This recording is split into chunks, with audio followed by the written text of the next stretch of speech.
క్షేత్రం అహోబిలం ఎంతో ప్రసిద్ధిగాంచిన టెంపుల్స్. కానీ ఈరోజు రాష్ట్ర ప్రభుత్వం రాష్ట్ర పండుగగా ఈరోజు నిర్వహించే విధంగా జీవో ఇవ్వటం అనేది నాకు చాలా సంతోషంగా ఉంది.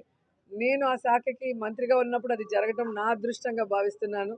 ముఖ్యంగా జగనన్నకి మనస్ఫూర్తిగా కృతజ్ఞతలు తెలియజేసుకుంటున్నాను. ఎందుకంటే ఈ నవనరసింహ స్వాముల్ని దర్శించుకోవటం అంటే నిజంగా అదొక అద్భుతం. ఇంతవరకు 9 చూసిన వాళ్ళు చాలా తక్కువ మంది అనుకుంటాను. సో అది కష్ట ప్రయాసాలు కోర్చి చూడాలి.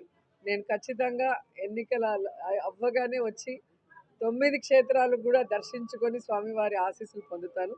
సో ఈరోజు రాష్ట్ర ప్రభుత్వం నుంచి మరి పట్టు వస్త్రాలని స్వామివారికి అమ్మవారికి తీసుకురావడం జరిగింది. అలాగే అభిషేకం చేసుకొని ఆశీర్వచనం తీసుకోవడం జరిగింది. ఇప్పటికే కేంద్ర ప్రభుత్వం ద్వారా రాష్ట్ర ప్రభుత్వం కోఆర్డినేట్ చేసుకొని 25 కోట్ల రూపాయలని ఈ టెంపుల్ డెవలప్మెంట్కి ఇవ్వడం జరిగింది. భవిష్యత్తులో కూడా ఈ అహోబిలం టెంపుల్ని మరింత అభివృద్ధి చేస్తూ మరి ఈ టెంపుల్ ఈ స్వామి గొప్పదనాన్ని నలుదిక్కుల అందరికీ తెలియజేసే విధంగా మరి ప్రభుత్వం కూడా చర్యలు చేపడుతుందని తెలియజేసుకుంటూ సో అహోబిలం లక్ష్మీ నరసింహస్వామి ఆశీస్సులు అందరి మీద ఉండాలని మనస్ఫూర్తిగా కోరుకుంటున్నారు.